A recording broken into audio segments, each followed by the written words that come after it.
Minasan konnichiwa. Senseku no channel desu. Yoroshiku onegaishimasu. Bersama Senseku, kita bersama-sama akan membahas tentang soal-soal JLPT dan trik agar bisa lulus dalam mengerjakan soal JLPT dan mendapatkan sertifikatnya. Tapi sebelum masuk ke pembahasan tentang soal, saya terlebih dahulu akan menjelaskan tentang definisi JLPT itu sendiri. JLPT adalah singkatan dari Japanese Language Proficiency Test atau dalam bahasa Jepang disebut Nihongo no Ryoku Shiken, yaitu ujian kemampuan bahasa Jepang yang ditujukan untuk orang-orang yang bahasa ibu bukan bahasa Jepang. JLPT pertama kali diselenggarakan pada tahun 1984. Pada saat tersebut, jumlah peserta yang mengikuti sebanyak 7.000 orang yang diikuti dari 15 negara. Terus kemudian data pada tahun 2011, peserta ujian sebanyak 610.000 orang yang terdiri dari 62 negara. Dan di tahun 2018, pesertanya sebanyak 1.168.000 terdiri dari 86 negara. Dan kini JLPT merupakan ujian sertifikasi kompetensi bahasa Jepang terbesar di dunia. Sampai dengan 2009 diselenggarakan satu kali dalam satu tahun, yaitu di bulan Desember. Tapi setelah itu diadakan 2 kali dalam satu tahun, yaitu pada bulan Juli dan bulan Desember. Oke, kita ke slide berikutnya, yaitu tentang tujuan dan manfaat. Tujuannya adalah tes untuk mengukur kemampuan bahasa Jepang dan sertifikasi yang pada prinsipnya ditujukan untuk orang-orang yang bahasa ibunya bukan bahasa Jepang. Apa sih manfaat mempunyai sertifikasi JLPT? Yang pertama, salah satu poin penilaian saat keluar masuk Jepang di imigrasi. Untuk N1, 15 poin, N2 10 poin. Dan ketika total poin di atas 70 poin, maka kita akan mendapat perlakuan yang istimewa saat kita keluar ataupun masuk di imigrasi Jepang. Yang kedua, sebagai syarat untuk mengikuti ujian nasional Jepang untuk praktisi medis. Yang ketiga, sebagai syarat untuk mengikuti ujian pemerintah Jepang untuk asisten perawat. Yang keempat, syarat untuk masuk sekolah di Jepang, baik itu sekolah bahasa, sekolah universitas, institut, akademi, dan sebagainya. Yang kelima, syarat untuk calon perawat atau pengasuh di bawah EPA. Yang keenam, bisa menjadi penerjemah bahasa Jepang, baik itu di Indonesia maupun di Jepang, baik di perusahaan Jepang, instansi pemerintah, bank, ataupun event-event yang berhubungan dengan kejepangan. Yang ketujuh, nilai tambah di perusahaan Jepang dan akan menerima tunjangan bahasa. Maksudnya apa? Seandainya kita mempunyai sertifikat JLPT, apabila kita bekerja di perusahaan Jepang, kita akan mendapatkan nilai plus gitu ya. Dan sertifikat JLP tersebut akan dihargai. Tapi besarnya tunjangan ataupun penghargaannya tergantung dari perusahaan masing-masing. Berbeda-beda ya. Oke, kita ke slide berikutnya. Untuk level 1 sampai dengan level 5, apa saja yang diteskan dan kemudian untuk waktu tesnya kapan akan saya jelaskan. Nah, untuk level 1 ataupun level mahir, tesnya meliputi Mochi, Goi, Dokai, dan Bumpo. Waktunya 110 menit dan Chokai atau pendengaran 60 menit. Kemudian untuk level 2 adalah level pramahir. Tesnya meliputi Mochi, Goi, Dokai, Bumpo selama 105 menit. Terus kemudian Chokainya 50 menit. Terus kemudian untuk N3-nya atau level menengah, tesnya meliputi Mochi, Goi selama 30 menit. Terus kemudian Dokai Bumpo 70 menit, Chokai 40 menit. Kemudian untuk N4 atau level dasar 2, nah ini ada perubahan mulai tahun ini, mulai Desember tahun ini untuk Mojigo-nya sebanyak selama 25 menit yang sebelumnya 30 menit. Terus kemudian untuk Dokai Bumpo 55 menit yang sebelumnya 60 menit dan Chokainya 35 menit. Nah, ini tidak berubah. Terus kemudian untuk N5 ataupun level dasar 1 ini juga ada perubahan sama dengan N4 gitu ya. Untuk mulai Desember ini Mojigoi yang sebelumnya 25 menit menjadi 20 menit. Dokai Bumpo yang sebelumnya 50 menit menjadi 40 menit. Tapi untuk Chokainya tidak berubah yaitu selama 30 menit. Terus kemudian hasil tesnya kapan akan diberitahukan? Yaitu untuk tes tahap 1 atau di awal Juli tesnya, nanti pengumuman kelulusannya di bulan September. Nah, tes untuk tahap 2 ataupun Desember, nanti pengumumannya di awal Februari. Kemudian berikutnya adalah syarat kelulusan dari JLPT, yaitu harus mengikuti tes keseluruhan dari kategori yang ada. Yang pertama, nilai total harus lebih dari nilai syarat lulus yang diperlukan, ataupun nilai lulus. Nanti di tabel akan dijelaskan lebih detail. Yang kedua, seluruh nilai per kategori dinyatakan lulus apabila nilainya lebih dari nilai syarat kelulusan dari setiap kategorinya, ataupun nanti di tabel dinamakan nilai standar. Apabila nilai per kategori walaupun hanya satu nilai standar saja ada yang tidak tercapai, setinggi apapun nilai tersebut dinyatakan tidak lulus. Nilai per kategori antara N1 sampai N3 dengan N4 sampai N5 berbeda.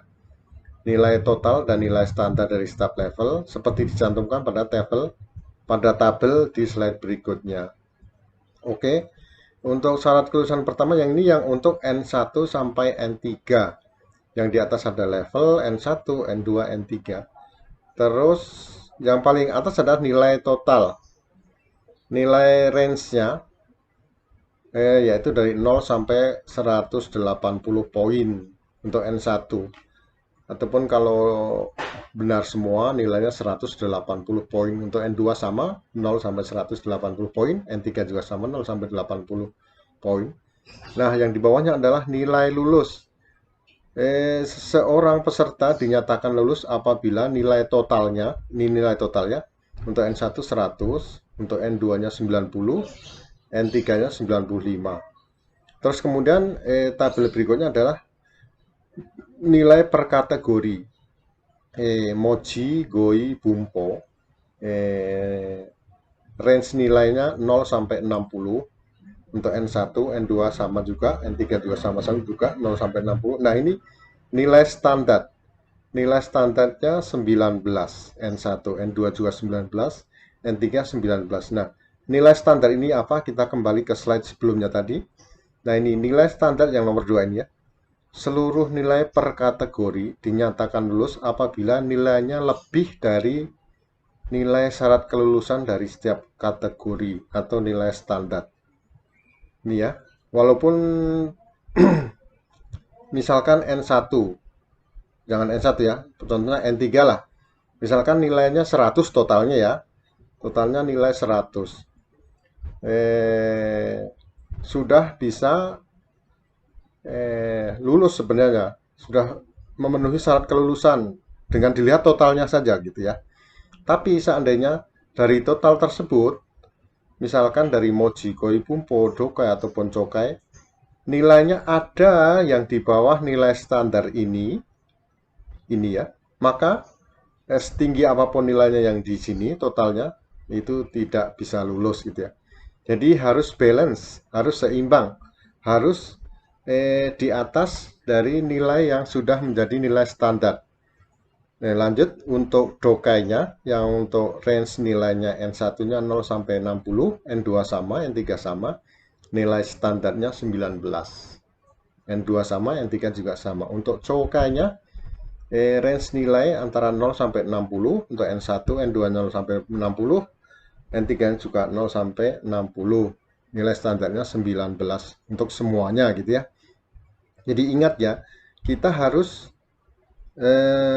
mengikuti dari ketiga-tiga kategori tes ini. Dan nilai ketiga dari kategori itu harus di atas nilai standar ini baru bisa dinyatakan lulus. Oke ya, mungkin bagi kita orang Indonesia untuk nilai cokai kita nggak ada, mungkin nilainya kebanyakan tinggi gitu ya kalau orang kita gitu, karena cokainya itu nggak sulit-sulit amat gitu dan hampir sama dengan mendekati bahasa kita gitu. Oke, ini untuk tabel kedua ini syarat kelulusan untuk N4 sampai N5. Yang di sini juga level N4 N5. Nah, N4 N5 totalnya syarat untuk kelulusan nilainya harus 90 untuk N4. Untuk N5-nya 80. Tapi N4 90 tersebut terdiri dari dua, yaitu Moji Goi Humpo. Doka ini jadi satu ya, 38 minimal atau nilai standarnya, dan cokanya 19. Jadi syarat kelulusan nilainya 90 memang nilai totalnya. Tapi ada nilai standarnya 38 dan 19 untuk cokai dan dokai bumbonya. Jadi nilai standarnya harus di atas nilai yang tertera di sini. Untuk Mojigoi Bumbo dokai 38 di atas 38 dan untuk cokanya di atas 19 itu untuk N5 ataupun N4 ataupun N5. Oke, kita lanjut ke slide berikutnya. Untuk pendaftaran ujiannya kapan?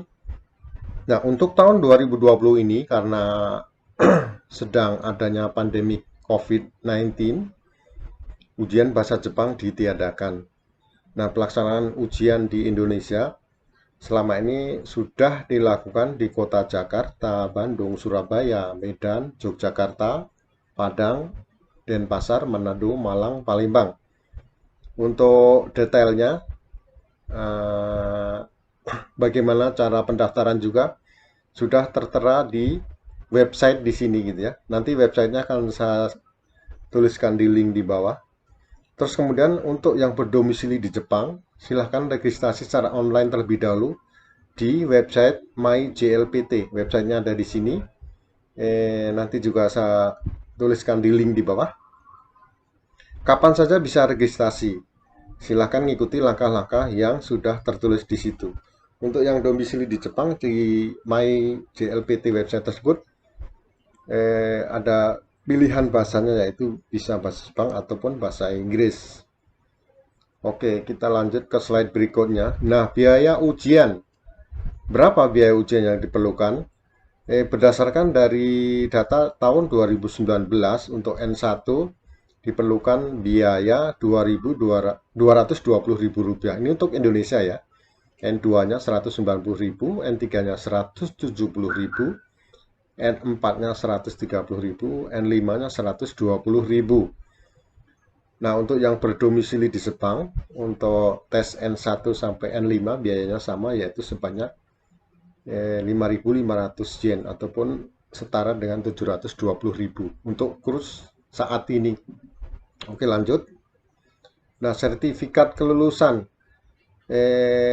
Kita sudah mengikuti tes, terus kemudian tadi kan ada waktunya kapan kelulusan di slide yang atas, nanti silahkan dicek sendiri. Nah, permintaan untuk penerbitan sertifikat kelulusan seandainya kita lulus gitu ya, kita bisa request di website yang sudah disediakan, yaitu di www.jlpt ini ya. Nanti website ini akan saya tuliskan di link juga.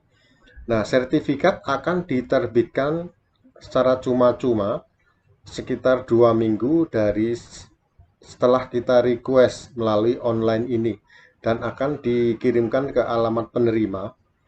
Untuk domisili di Jepang, pengirimannya kira-kira membutuhkan waktu 3 harian, dan di luar Jepang bisa di atas 2 mingguan. Tapi di masa pandemik ini ada kemungkinan sertifikat akan diterima ke alamat bisa lebih dari 2 minggu bagi orang-orang yang tinggal di luar Jepang. Harap dimakluminya. Oke, demikian penjelasan tentang JLPT ataupun JLPT itu apa, kapan waktunya. Seandainya ada yang belum tahu, silahkan ditanyakan di komen di bawah gitu. Apa misalkan belum jelas ini bagaimana, itu bagaimana, silahkan komen apa saja. Dan untuk video berikutnya, saya akan usahakan untuk membahas soal-soal yang pernah keluar di JLPT selama ini. Terus bagaimana cara menjawabnya agar kita bisa lulus di tes JLPT nanti. Oke, demikian. Terima kasih. Arigatou gozaimashita.